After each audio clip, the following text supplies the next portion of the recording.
Now the time is now 5:51 on this Thursday morning, and here's what you need to know before you go. This morning, police are searching for a missing Cloquet couple. According to the Minnesota BCA, family and friends haven't heard from 63-year-old Jane Corpella or 62-year-old Daniel Lateral since Sunday. They were last seen near Cloquet Avenue and 16th Street in Cloquet. Near the holiday, they're both considered vulnerable adults, and those who know them are worried about their mental health and safety. Lateral is 5'9", 200 pounds with hazel eyes. Corpella is 5'3" and 242 pounds with hazel eyes. They were last known to be in a 2010 gray Ford Escape. If you know where they might be, you're urged to call the Carlton County Sheriff's Office. We have the number on your screen right now. Now, the St. Louis County Sheriff's Office is warning residents about a string of burglaries and thefts happening right now. According to authorities, 6 crimes have been reported over the past week in Greenwood, Lake Vermilion, and the city of Tower.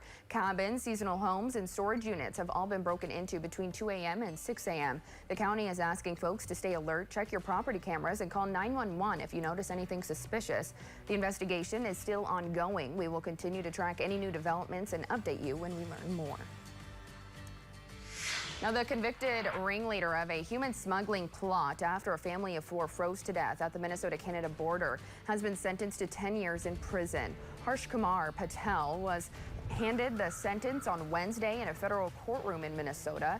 His co-conspirator, Steve Shand, received 6.5 years. The sentencing comes more than 3 years after a family from India froze to death in sub-zero temperatures while trying to cross into the U.S. along a remote stretch of the Canadian border in a blizzard. The victims, a mother, father, an 11-year-old daughter, and a 3-year-old son, were found dead between Manitoba and Minnesota. The Hibbing School Board wants to ask voters if they're willing to pay more in taxes to support the city's schools. Last week, the Hibbing School Board voted unanimously to pursue putting a referendum on the ballot this fall. The goal is to address a $2.6 million budget shortfall this year. The board is still weighing their options, but at this point, they estimate their proposal would increase taxes by just under $20 a month for someone who owns a $175,000 home.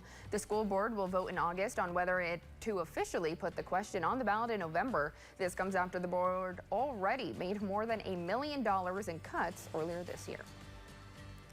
Now, the Duluth Seaway Port Authority has announced its next leader. Kevin Beardsley has picked up for the job. He's been the Port Authority Chief Financial Officer since 2014. Born in Duluth and raised in 2 harbors, Beardsley will now oversee the agency created by the Minnesota legislature to foster maritime commerce and promote trade development. Beardsley is replacing Deb DeLuca, who is retiring after taking the role in 2018. Now, you can help save lives this summer at a time when blood donations are badly needed. Northern News Now is teaming up with Memorial Blood Centers again to host a blood drive. It's coming up on Monday, June 23rd and Tuesday, June 24th at PRB Resort in Duluth. We'll have a link to sign up online, and all the donations stay local and help save lives at a time when blood donations are typically low. Now, a Duluth student had a very impressive showing at the Scripps National Spelling Bee. 14-year-old Gemma Kim attends Ordine East Middle School. She made it all the way to the national competition, 6 rounds, spelling and defining several words correctly along the way. And yesterday, she was so close to advancing once again, but she used an E for what should have been an I in the word litigation. Kim was one of 4 Minnesota students to qualify for this year's event, and 2 students from Wisconsin also competed.